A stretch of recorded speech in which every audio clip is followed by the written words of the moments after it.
আমরা আপনাদের কেসটা খুব ভালো করে দেখলাম এবং আপনাদের কথাও শুনলাম। এটা পরিষ্কার যে আপনারা প্রোটোকল ভেঙেছেন। এর আগে যে আমরা কোনো সিদ্ধান্ত নেই, যদি আপনি আপনার পক্ষ নিয়ে কিছু বলতে চান তো বলতে পারেন। আপনারা যখন স্থির করেই নিয়েছেন যে আমরা প্রোটোকল ভেঙেছি, তাহলে বাকি থাকলো কি আমাদের ঠিক বলবার? দেখুন মিস্টার প্রদ্যুমান, আমাদের মধ্যে কোনো ব্যক্তিগত শত্রুতা নেই। আমরা যা বলছি তার সাক্ষী আছে। আর আমরা সবাই গত 20 বছর ধরে সিআইডিতে কাজ করছি। 20 বছর এটা হেলাফেলা করিনি আমরা। সিআইডির কাজের জন্য আমরা আমাদের জীবন দিয়ে দিয়েছি। দেখুন, কোনো সময় সিচুয়েশন অনুযায়ী আমাদের ইনস্ট্যান্ট ডিসিশন নিতে হয়, কিন্তু প্রোটোকলের জন্য আমাদের চুপ করে থাকতে হয়। আর তারপরেও সেই অপরাধীকে তার শাস্তি পৌঁছে দিয়েছি। দেখুন, আপনাদের কথা আমরা বুঝতে পারছি, কিন্তু নিয়ম কানুন পালন করাটাও যে জরুরি সেটাও তো আপনারা জানেন। সবসময় নিয়মের উপর ডিপেন্ড করা যায় না স্যার। আমাদের কাজটাই এইরকম, সিচুয়েশন অনুযায়ী আমাদের ইনস্ট্যান্ট ডিসিশন নিতে হয়। আর যেখানে দয়ার প্রসঙ্গ বলছেন আপনারা, সেখানে প্রোটোকল ভাঙার দরকার ছিল, প্রয়োজন ছিল। দয়া একজন সাহসী ইন্সপেক্টর স্যার, সিআইডির জন্য সব কিছু করতে পারেন। আমরা কোনোভাবেই ওকে হারাতে চাইছি না। এরপরেও যদি আপনাদের মনে হয় যে আমরা প্রোটোকল ভেঙেছি, তাহলে যে শাস্তি আপনারা দেবেন আমরা অ্যাকসেপ্ট করব।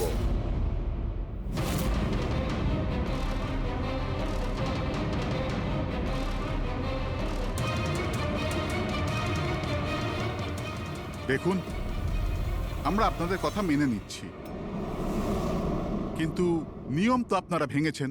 আর নিয়ম তো ফলো করার জন্যই হয়, আপনারা তো আর আইনের থেকে ঊর্ধ্বে নয়। এই জন্য আমরা এই সিদ্ধান্ত নিয়েছি যে আপনাদের টিমটাকে ভাঙা হবে না, আপনারা কন্টিনিউ করতে পারেন। Thank you very much. কিন্তু আজ থেকে আপনাদেরকে মনিটর করা হবে। আপনাদের সমস্ত কেস একজন সুপারভাইজিং অফিসার মনিটর করবে, যাকে আমরা নিয়োগ করেছি।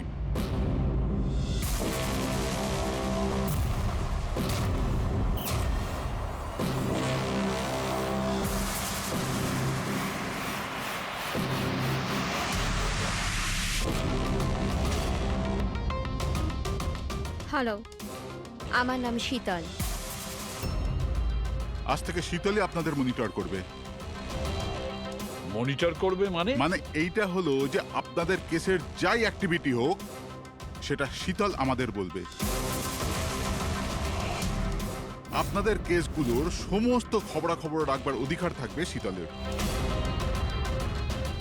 আপনাদের টিম আগে থাকবে কি থাকবে না, এটাও আমরা শীতল ম্যাডামের রিপোর্টের পর সিদ্ধান্ত নেব।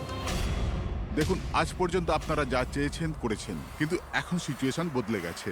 আজ থেকে আপনাদের সমস্ত কেসে শীতলকে ইনভলভ করতে হবে।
দেখুন, আমার কাজের ধরন কিছু আলাদা, আর আর আপনাদেরকে আমার কাজ ফলো করতে হবে। তার মানে আপনি এটা বলতে চাইছেন যে আজ থেকে আপনি আমাদের বস? না না, I don't like the word boss. Boss বলা উচিত হবে না। দেখুন, আমি এখানে এসেছি আপনাদের কেসগুলো স্মুথলি হ্যান্ডেল করার জন্য। আর আমি চাইবো যে এখানে আমার ডিসিশনে ফাইনাল হবে। দেখুন প্লিজ, রাগ হওয়ার কোনো কারণই নেই, কারণ আমি শুধু অর্ডার্স ফলো করছি। ইনফ্যাক্ট আমার কাছে অর্ডার্স আছেও। আর এখানে পরিষ্কার লেখাই আছে যে আজকের পর যে কেসেরই আপনারা ইনভেস্টিগেশনস করবেন, ওটা আমার নজরের মধ্যে থাকবে। ইনফ্যাক্ট আমার লুক রাখতে হবে। আর প্রত্যেকটা ইনভেস্টিগেশন কেসের রিপোর্ট আমাকে দিতে হবে, and that also includes forensic investigation. আর এখানে এটাও লেখা আছে যে কোনো সাসপেক্টের সাথে যে কোনো ফিজিক্যাল ভায়োলেন্স করার আগে আমাকে জিজ্ঞেস করতে হবে। আর দেখুন, হ্যালো এসিপি প্রদ্যুমান। আচ্ছা ঠিক আছে, আমরা আসছি।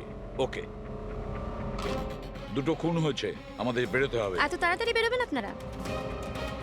ফাইন্ড আউট করবেন না যে ওই কলটা ফ্রড নাকি সত্যি সত্যি মার্ডার হলো কিনা, এভাবে বেরিয়ে যাবেন? শীতল দেবী, আপনার কথা ভালো লেগেছে, কিন্তু ব্যাপারটা হলো দুটো খুন যেখানে হয়েছে আমাদের তাড়াতাড়ি সেখানে যেতে হবে। হ্যাঁ, আপনাকে সব রিপোর্ট আমরা পাঠিয়ে দেব। আপনাকে তো রিপোর্ট করতে হবে। Let's go.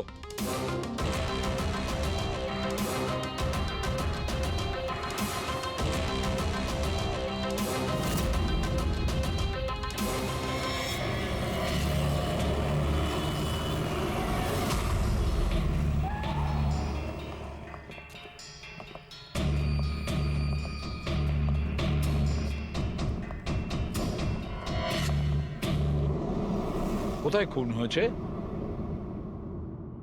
জানি না। জানো না? তার মানে আপনারাই ফোন করে বলেছিলেন যে খুন হয়েছে এখানে? দুটো খুন হয়েছে, তাই জন্যই আমি আপনাদের ডেকেছি। দুটো খুন হয়েছে, কিন্তু খুন কোথায় হয়েছে? লাশ দুটো কোথায়? জানি না স্যার, আমি শুধু শুনেছি। কি শুনেছো তুমি? চিৎকার চেঁচামেচির আওয়াজ? না, আমি সব কিছু শুনেছি, দেখেওছি, কিন্তু আমি ওখানে ছিলাম না। স্যার, ও কোনো বাজে স্বপ্ন দেখেছে তাই এই সব কথাবার্তা দেখুন বলছে। ম্যাডাম, স্বপ্ন নয়, আমি খুন হতে দেখেছি। কবে, কখন, কোথায় সেটা আমি জানি না, কারণ আমি ওখানে ছিলামই না। যখন আপনি ওখানে ছিলেনই না, তাহলে আপনি এই খুন হতে দেখলেন কি করে? এই টিউনের মাধ্যমে।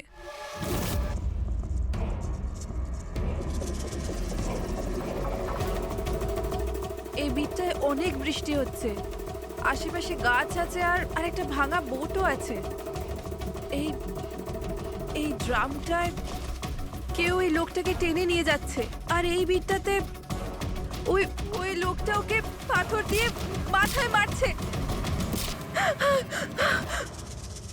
আচ্ছা, তুমি ওদেরকে খুন হতে দেখেছো মিউজিকের পার্ট শুনে? এটা হয়নি তো যে এগুলো তোমার শুনে কিছু ভেবেছো, আন্দাজ করেছো? স্যার, আমি গেস করিনি। এই মিউজিক আমি দেখতে পাচ্ছি। কিন্তু মিউজিকে খুন হতে দেখা কিভাবে সম্ভব? ম্যাম, অনন্যার শরীর খারাপ তাই এরকম কথা বলছে। আপনি কে? স্যার, আমার নাম লতা, আমি এখানকার মেট্রন। আমি ওকে ছোটবেলা থেকে চিনি, যখন থেকে ও অরফেনেজে এসেছে। কি অসুখ হয়েছে অনন্যার? স্যার, ওর সিনেস্থেসিয়া আছে। সেনেথেসিয়া? ম্যাম, একটা কন্ডিশন আছে, নর্মাল কন্ডিশনের মানুষরা মিউজিক শুনতে পায়, কিন্তু এই কন্ডিশনে মানুষ মিউজিক শুনতে শুনতে ভিজুয়ালও দেখতে পায়, আর মিউজিক শুনতে শুনতে ভিডিওর মতো দেখতে পায়।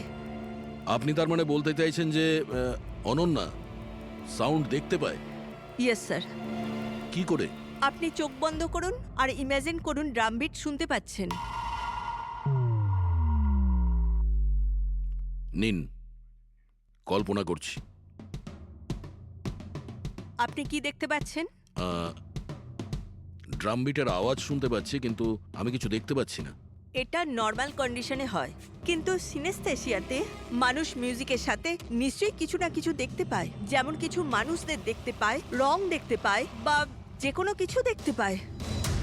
তার মানে এই মিউজিকের পার্ট শুনে তুমি ওই খুন দুটো হতে দেখেছো? হ্যাঁ।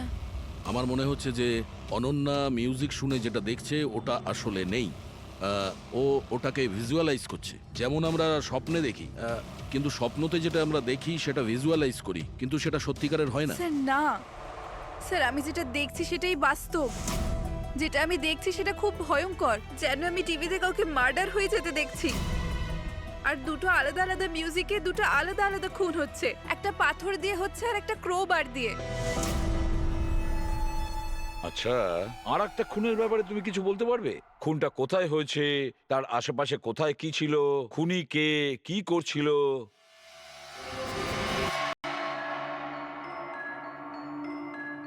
আশেপাশে পাহাড় আছে,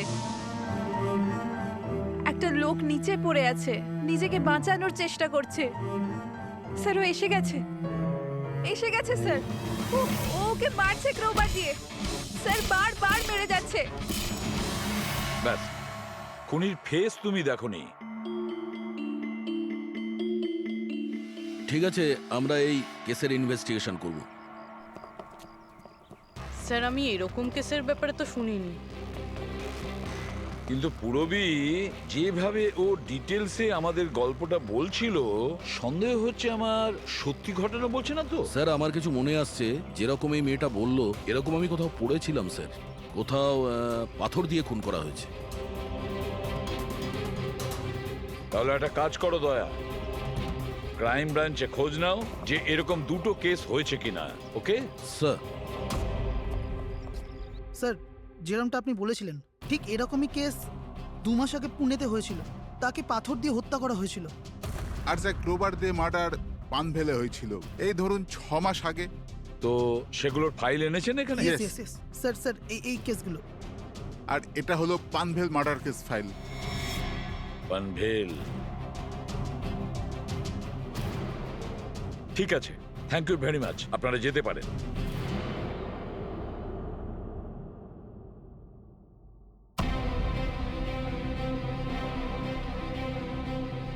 আমি খুন হতে দেখেছি। আশেপাশে গাছ আছে আর একটা ভাঙা বোটও আছে। যেটা ভিজুয়ালে দেখেছিল সেটা একদম হুবহু ওই রকম স্যার। তার মানে ও যা বলছে তার সঙ্গে মিলে যাচ্ছে। অদ্ভুত ব্যাপার স্যার, এই দুটো ঘটনার কথা আজ মিউজিক শুনে অনন্যা ভিজুয়ালাইজ করেছেন, কিন্তু এই দুর্ঘটনা দুটো একটা 6 মাস আগে আর আরেকটা তো 2 মাস আগে হয়েছে। এটি কিভাবে সম্ভব? যে মেয়েটা এই ক্রাইম সিনে ছিলই না, সে সব কিছু ভিজুয়ালাইজ কি করে করলো? আমি মানি না। আর বাই দ্য ওয়ে, এই সিনিস্থেসিয়া কি? আসলে এটা বোঝানো খুব কঠিন, কিন্তু আমি চেষ্টা করছি বোঝানোর। দেখুন, ব্যাপারটা হচ্ছে যখন আপনি কোনো বিশেষ জিনিসের ঘ্রাণ নেন, তখন তার সঙ্গে জড়িত সমস্ত স্মৃতি আপনার মনে আসে। এটা ধরুন কোনো বিশেষ ব্যক্তি বা কোনো বিশেষ জায়গা, সবকিছু। ধরে নিতে পারেন যে এই গন্ধ এক প্রকার আপনার মেমোরিকে ট্রিগার করে, কিন্তু এটা শুধুমাত্র সিনিস্থেসিয়ার কন্ডিশনই হতে পারে। এই কেসে সুগন্ধর জায়গায় কোনো মিউজিকে পেয়ে গেছে। এক্স্যাক্টলি। এবার দেখুন, মেয়েটি একটা বিশেষ ধরনের মিউজিক শুনেছে। ওই মিউজিকটার একটা বিশেষ জায়গায় একটা বিশেষ ধরনের প্রিলিউড ব্যবহার করা হয়েছে, যেটা ওকে একটা গাছের স্মৃতি মনে করিয়ে দেয়। আর আরেকটা ইনস্ট্রুমেন্টেও লোকটাকে দেখেছিল। এক্স্যাক্টলি। বাস আমার মনে হয় খুনি এই খুনের ঘটনাটাকে কোনো বিশেষ পদ্ধতিতে মিউজিকে কনভার্ট করেছে। মানে হচ্ছে যখন মিউজিক বাজে তখন ওই ঘটনার সঙ্গে জড়িত সমস্ত জিনিস, সমস্ত জায়গা স্মৃতিকে আলোড়িত করে। কিন্তু এই সমস্ত কিছু সেই ভিজুয়ালাইজ করতে পারে যার সিনিস্থেসিয়া রোগ আছে, অন্য কেউ নয়। আর এটাই ওই অরফানেজের মেট্রনও বলেছে। আপনাদের কাছে সব কিছু অদ্ভুত লাগছে না? যাই হোক, কেস সলভ করা আমাদের কাজ। স্যার হতে পারে এই খুনিরও এই সিনেস্থেসিয়ার অসুখ আছে, আর ওই এই মিউজিক রেকর্ড করেছে, কারণ এই মার্ডার আর ক্রাইম সিনের ব্যাপারে ওই জানে। কিন্তু জানতে কি করে পারবো যে এই মিউজিকটা কম্পোজ করে ইন্টারনেটে কে আপলোড করলো? আর সেটা খুঁজবই বা কি করে স্যার? ফেডরিক, ইন্টারনেট খোলো, দেখো ইন্টারনেটে এই পার্টিকুলার মিউজিক পিসগুলো যেগুলো দুটো কেসে আছে সেগুলো কোথাও আছে কিনা।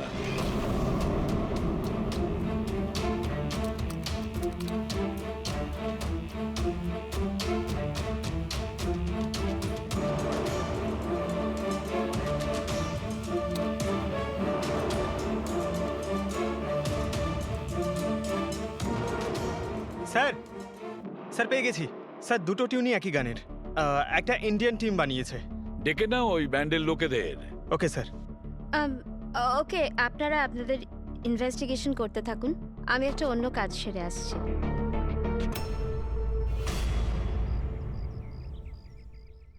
অনন্যা, আমার নাম শীতল। আমার তোমার সাথে কিছু কথা বলার ছিল। আমরা কি কথা বলতে পারি? অনন্যা, দেখো অনন্যা, আই প্রমিস বেশি সময় নেব না, ব্যাস 5 মিনিট।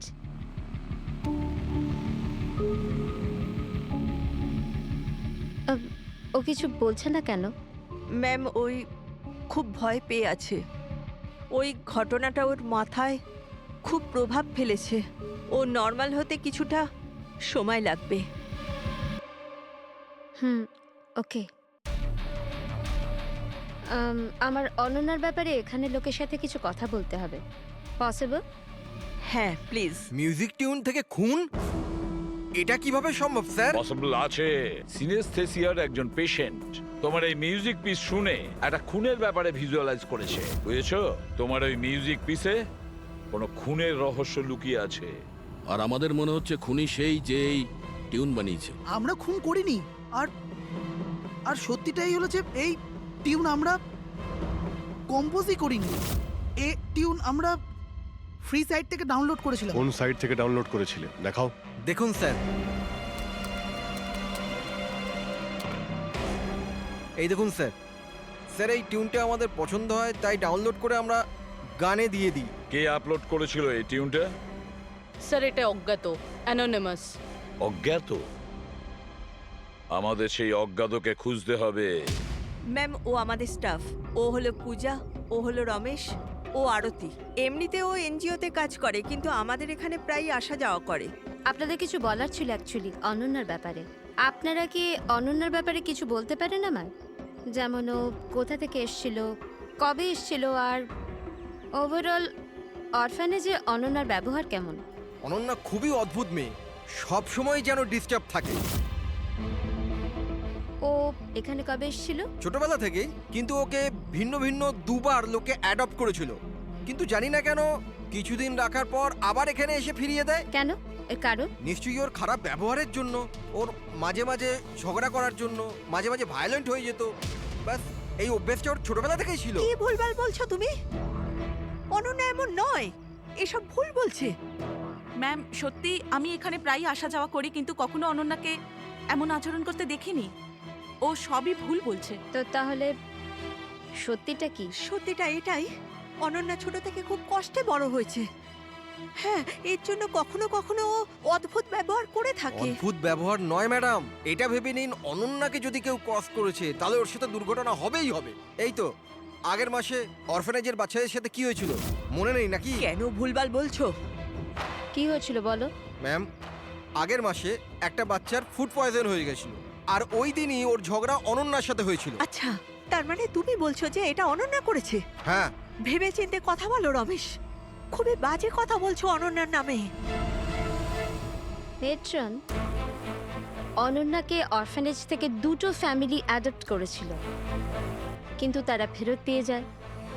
এর পিছনে কোনো কারণ তো থাকবেই। হয়তো অনন্যারই কোনো দোষ ছিল, খামতি ছিল। আমি মানতে পারলাম না।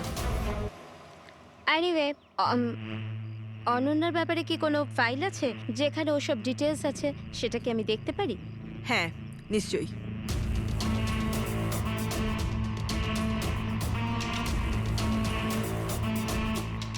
এই নিন। Thank you.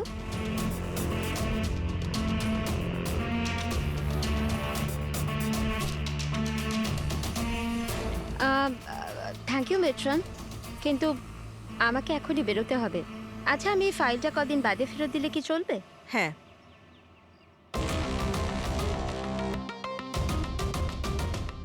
হ্যালো, আমাকে যাদের সিনেস্থেসিয়া আছে না, ওনাদের সাথে দেখা করার আছে, আর ওদের ব্যাপারে কিছু জানার আছে। এই 3 জনের সিনেস্থেসিয়া আছে। 1 মিনিট, আপনাদের কিছু দেখাতে চাই আমি।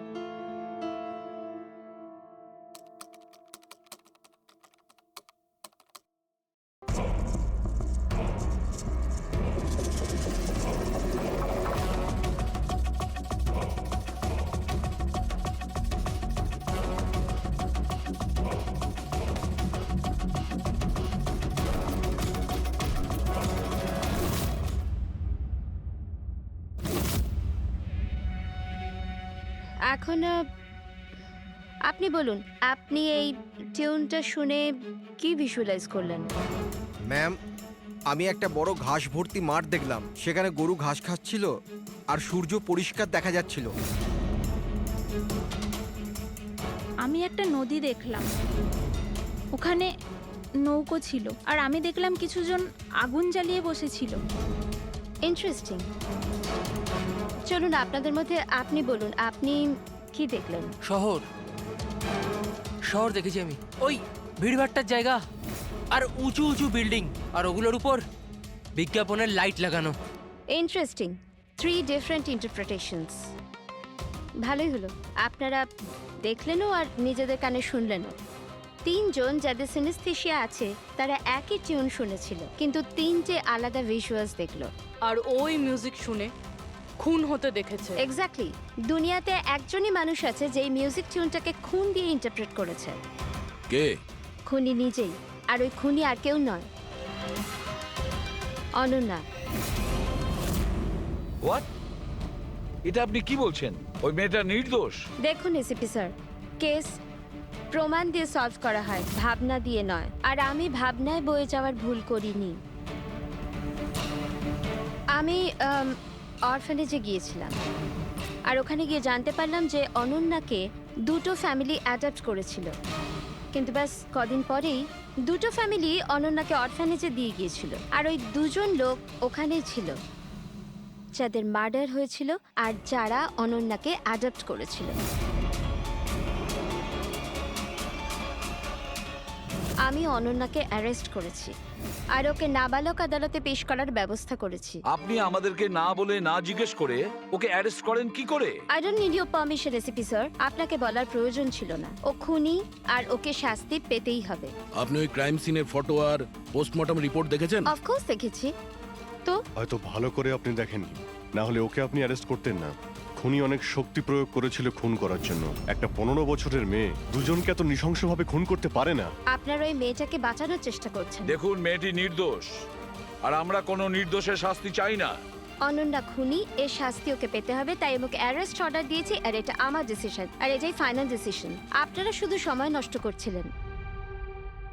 আর হ্যাঁ, এই মিডিয়াকে এই কেসটার ব্যাপারে জানাতে হবে। আপনারা প্লিজ মিডিয়াকে জানিয়ে দেবেন যে কেসটা সলভ হয়ে গেছে। আপনি যদি কেস সলভ করেন আপনিই বলে দিন, আমাদেরকে কেন বলছেন? ফাইন, নো প্রবলেম, আমি বলে দেব। কিন্তু এটা আপনারা আমার ওয়ার্নিং ভেবে নিতে পারেন, নয়তো আশা করছি এরপর থেকে আমার সমস্ত কথা আপনারা শুনবেন।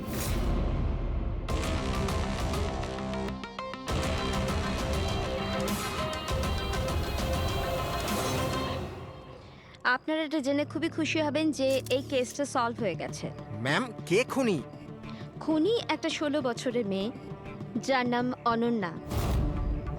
বেশ কিছুদিন ধরেও আমাদের সবাইকে বোকা বানিয়ে দিব্যি ঘুরছিল, কিন্তু আমি ওকে অ্যারেস্ট করে নিয়েছি। ম্যাম, এই কেসটা অনেক পুরনো না?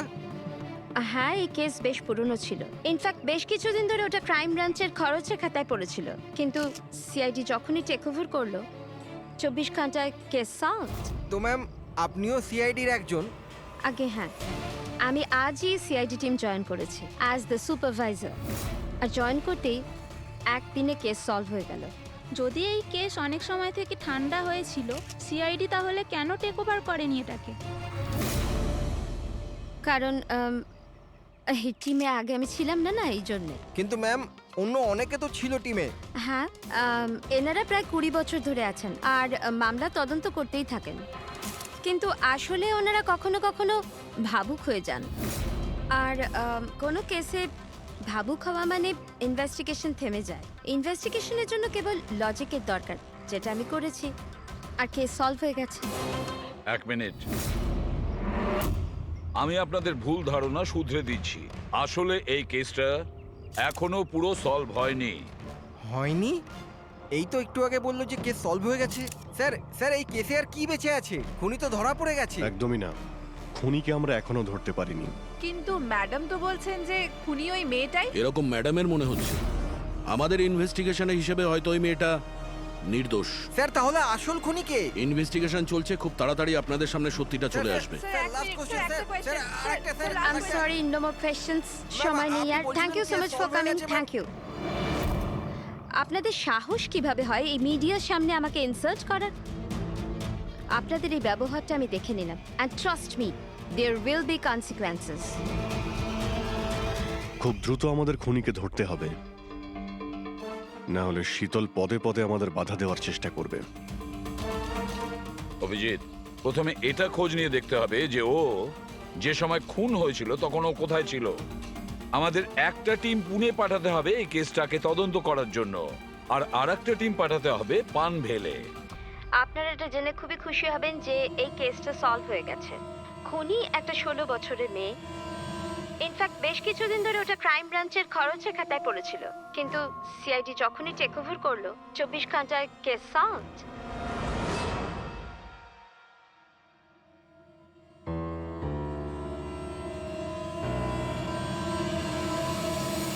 দেখুন 23শে ফেব্রুয়ারি বিকেল 4টে থেকে 7টার সময় অনন্যা কোথায় ছিল?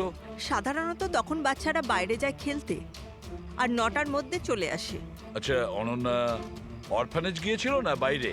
না স্যার, অনন্যা এখানেই ছিল আর কোথাও যায়নি।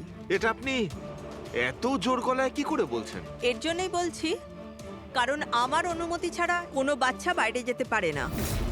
কিন্তু কখনো কখনো অনন্যা কয়েক ঘন্টার জন্য অরফানেজ থেকে উধাও হয়ে যেত, এটাও তো বলো ওনাদের। স্যার, ও মিথ্যে বলছে। ও অনন্যাকে হিংসে করে। আমি কেন অনন্যাকে হিংসে করব? তাহলে ওকে বদনাম কেন করছো? আমাদেরকেও বলেছে এখানে কিছু কিছু লোকের পেছনে লাগে। স্যার, আমি শুধু অনন্যার ব্যাপারে আপনাদের খোঁজ খবর দিচ্ছিলাম। তাহলে এটাও বলো না যে আগের বছর অনন্যা তোমার নামে কমপ্লেন করেছিল। এর বিরুদ্ধে কেন? স্যার, ও এখানের বাচ্চাদের মারতো। অনন্যা ওর নামে কমপ্লেন করেছিল, সাসপেন্ডও হয়েছিল।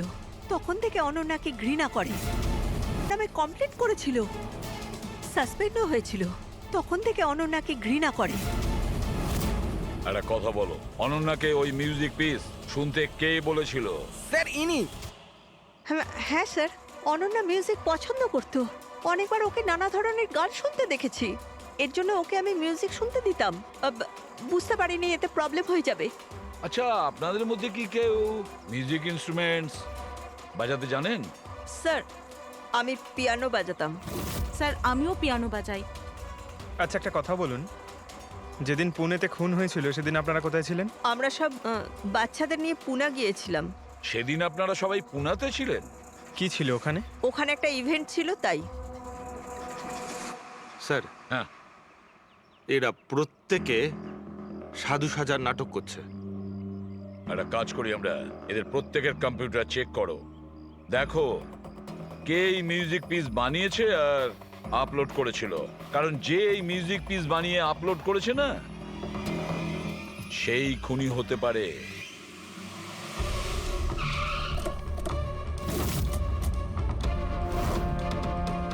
এই মেয়েটা এখানে 2 মাস আগে এসেছিল। হ্যাঁ ম্যাম, এই 2 মাস আগে একটা এনজিও ইভেন্ট অর্গানাইজ করেছিল, তো ওই ইভেন্টে ও ডান্স করতে এসেছিল। ও খুব ভালো ডান্স করেছিল sir. She is a very talented girl. আর ওই দিনই এখানের আশেপাশে একটা খুন হয়েছিল। খুন তো হয়েছিল স্যার, কিন্তু যে জায়গায় খুন হয়েছিল সেটা এখান থেকে প্রায় 1 ঘন্টার রাস্তা হবে। আর এই ইভেন্ট ওই দিন কটার সময় শুরু হয়েছিল? 5টার সময় শুরু হয়েছিল, রাত প্রায় 8টার সময় শেষ আচ্ছা, হয়েছিল। আপনাদের কি মনে আছে এই মেয়েটা পুরো সময় ইভেন্টেই ছিল নাকি এখান থেকে অন্য কোথাও গিয়েছিল? এই মেয়েটা 6টার সময় স্টেজে উঠেছিল আর ইভেন্ট শেষ হওয়া পর্যন্ত স্টেজেই ছিল। স্যার, মেডিকেল রিপোর্ট অনুযায়ী খুন 3টে থেকে 6টার মধ্যেই হয়েছে। এই দেখো, এটা হচ্ছে সেই জায়গা যেখানে খুন হয়েছিল, আর এই জায়গায় ইভেন্ট ছিল। এখান থেকে এখানে পৌঁছানোর জন্য মিনিমাম 1 ঘন্টা লাগে। স্যার, হতে পারে ও দুপুরবেলায় বেরিয়ে গেছিল, খুন করে তারপরে ইভেন্ট জয়েন করেছিল। আরে না না ম্যাম, এরকম কিছুই হয়নি। অ্যাকচুয়ালি ইভেন্ট শুরুর আগে আফটারনুনে রিহার্সাল ছিল, আর ওই মেয়েটা ওখানে 4টে পর্যন্ত ছিল। আর এরপর 5টা থেকে সমস্ত স্টুডেন্ট ব্যাক স্টেজে এক জায়গায় হচ্ছিল। 4টের সময় রিহার্সালে ছিল, হ্যাঁ। আর 5টার সময় ব্যাক স্টেজ। ইয়েস। আর একটু আগে আপনি বললেন 6টার সময়ও স্টেজে ছিল। যদি এটা হয় তো অনন্যা খুন কি করে করবে? আর যদি অনন্যা খুন না করে থাকে তাহলে খুন করলোটা কি? সমস্ত রিপোর্ট আর এভিডেন্স তৈরি করার পর আমার মনে হচ্ছে যে অনন্যা নির্দোষ। আপনার কোনো অবজেকশন? No your honour. কিন্তু স্যার, এনার কাছে পুনের মার্ডার কেসের এভিডেন্সের রিপোর্ট আছে। পানভেল মার্ডার কেসে নির্দোষ প্রমাণ করার কোনো এভিডেন্স বা কোনো রিপোর্ট নেই। এরকম হতে পারে যে অনন্যা অরফানেজ থেকে বেরিয়ে গিয়েছিল আর মার্ডার করে আবার ফিরে গিয়েছিল। It can be possible, right sir? আপনার কাছে যদি কোনো প্রমাণ থাকে তো প্লিজ দিন, যাতে এটা প্রমাণ হয় যে যখন খুন হলো অনন্যা পান ফেলেছিল। দেখুন, এভিডেন্সেস আর সাক্ষ্য প্রমাণ অনুযায়ী এই কেসটা ডিসমিস করে দেওয়া হচ্ছে। অনন্যাকে দয়া করে ছেড়ে দিন।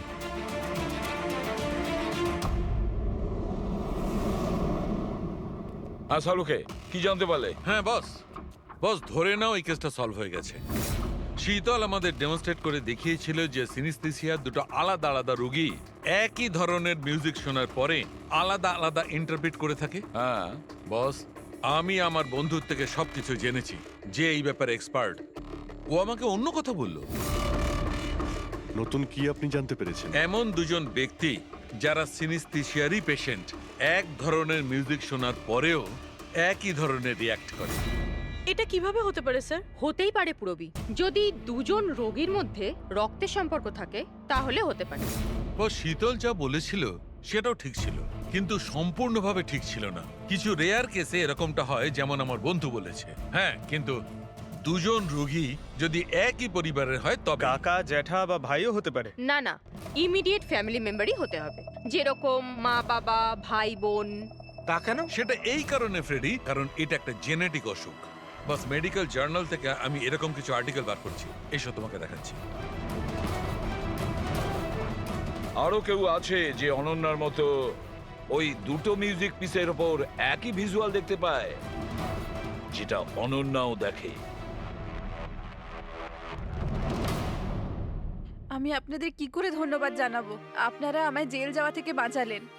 আমরা শুধুমাত্র সেটাই করেছি যেটা আমাদের ডিউটি, অপরাধীদের জেলের ভেতরে আর নিরপরাধীদের মুক্তি। কিন্তু আসামিটা কে? তোমার কোনো আত্মীয়। আমার ফ্যামিলি মেম্বার? হ্যাঁ অনন্যা, কারণ তোমার কাছে যে ধরনের ভিজুয়ালস এসছে সেই ধরনের ভিজুয়ালস তার কাছেই যেতে পারে যার সঙ্গে তোমার রক্তের সম্পর্ক আছে, আর সেই এই ধরনের মিউজিক বানিয়েছে। কিন্তু স্যার, আমার ফ্যামিলি মেম্বার কি করে হতে পারে? আমি তো অনাথ, না?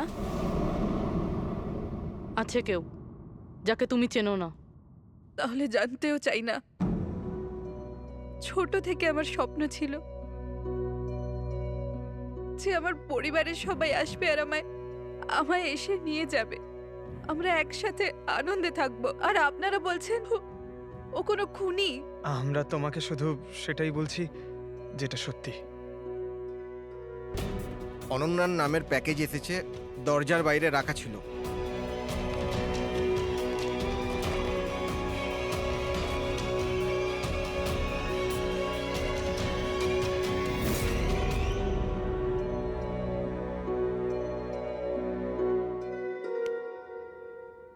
Pen drive?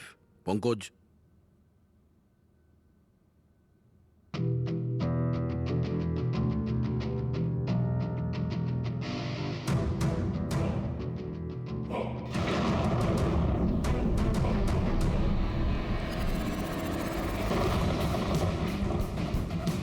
আমি বাড়ি দেখতে পাচ্ছি, খুব বিদ্যুৎ চমকাচ্ছে। কোনো মহিলা বাড়ির মধ্যে দৌড়াদৌড়ি করছে আর একটা দোলনাও আছে বাইরে।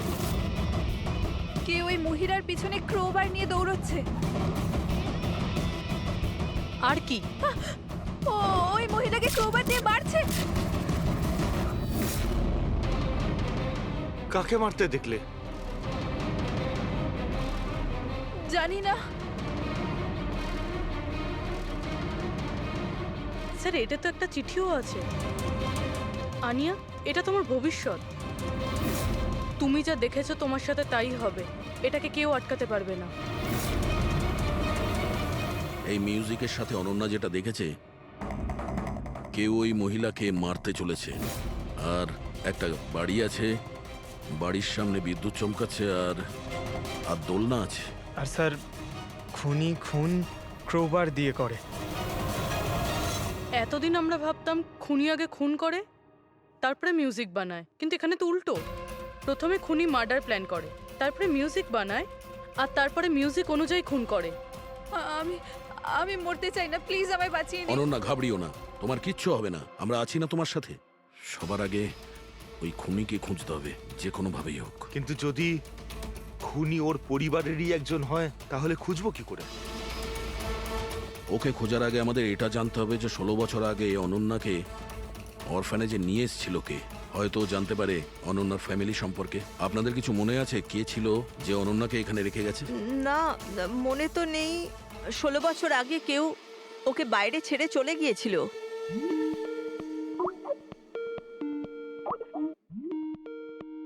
শীতল ম্যাডামের ফোন, ভিডিও কল করছে। হ্যালো, আমি বাস এটাই বলার জন্য ফোন করলাম যে ওই মেয়েটাই খুনি। সময় নষ্ট করবেন না আপনারা, প্লিজ ওকে গ্রেপ্তার করুন। শীতল ম্যাডাম, কোর্ট তার সিদ্ধান্ত জানিয়ে দিয়েছে। আর কোর্টের কি সিদ্ধান্ত সেটা আপনিও শুনেছেন। এই কোর্টের চক্করে আপনারা সময় নষ্ট করছেন। প্লিজ আপনারা ভুল, আর আপনাদের এটা মেনে নিতেই হবে। স্যার, স্যার এটা সেই বাড়ি। ওই বাড়ি? কোন বাড়ি? আমি এই মাত্র যেটা দেখলাম, ওই যেখানে খুন হতে চলেছে, ওই ওই গাছ, দোলনা, এটাই ছিল স্যার। কোন জায়গার কথা বলছে মেয়েটা? শীতল ম্যাডাম, এখন আপনি কোথায় আছেন? আমি এখন আমার বাড়ির বাইরে। আর কোথায় থাকবো? আপনার প্রাণের সংশয় আছে। কি বলছেন আপনি অফিসার? আমার প্রাণ বিপদে আমাকে কে মারবে? দেখুন শীতল ম্যাডাম, উনি আপনাকে মারার জন্য মিউজিক কম্পোজ করেছে, যেটাও আমাদের পাঠিয়েছে। আর ওই মিউজিকের হিসাবে আপনার ঘরের কি লোকেশন। বাচ্চাদের মতো কথা বলছেন অফিসার? আমাকে ভয় পাওয়ানোর জন্য সব করছেন না, আর আমি ভয় পাচ্ছি না। আর আমাকে সব বলছেন আপনাদের কেসের পথে আমি বাধা চাই। শীতল ম্যাডাম, এই ব্যাপারে আমরা পরেও কথা বলতে পারবো। আমার কথা মন দিয়ে শুনুন। আপনি ইমিডিয়েট বাড়ির ভেতরে যান আর দরজা জানলা সব বন্ধ করুন। আর আমরা যতক্ষণ না ওখানে পৌঁছই, আপনি কারোর কথায় দরজা খুলবেন না। মানে? আমি আপনাকে পরে বোঝাবো। এখন আমি আপনাকে যেটা বললাম সেটা করুন।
কে তুমি?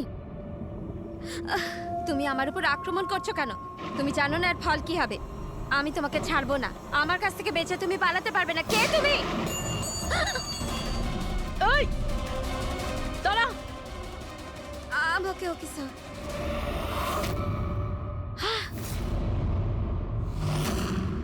আরতি, তুমি? স্যার আমিও পিয়ানো বাজাই। শীতল ম্যাডাম, আমরা আপনাকে আগেও বলেছিলাম অনন্যা খুনি নয়।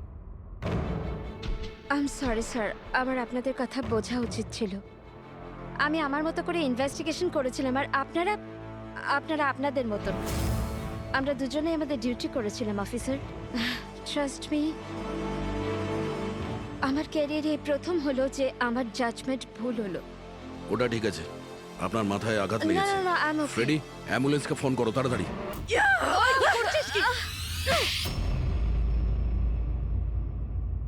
শীতল ম্যাডামের ওপর হামলা করেছো কেন তুমি? আমার মেয়েকে বাঁচানোর জন্য। কোন মেয়েকে বাঁচানোর জন্য? অনন্যাকে। অনন্যা আমার মেয়ে হয়। শীতল তাকে জেলে পাঠাতে চলেছিল, এই জন্য আমি ওকে শিক্ষা দিতে চেয়েছিলাম। আর খুন কেন করেছো? 17 বছর আগে যখন আমি প্রেগনেন্ট ছিলাম, আমার স্বামী আমাকে মানসিক হসপিটালে পৌঁছে দিয়েছিল, কারণ আমি মানসিকভাবে অসুস্থ ছিলাম। ওখানে আমি 15 বছর ছিলাম। কিন্তু কি? কিন্তু আমার স্বামী আমার মমতার গলা টিপে দিয়েছিল। কি কি করে? অনন্যা ওখানেই জন্মেছিল, কিন্তু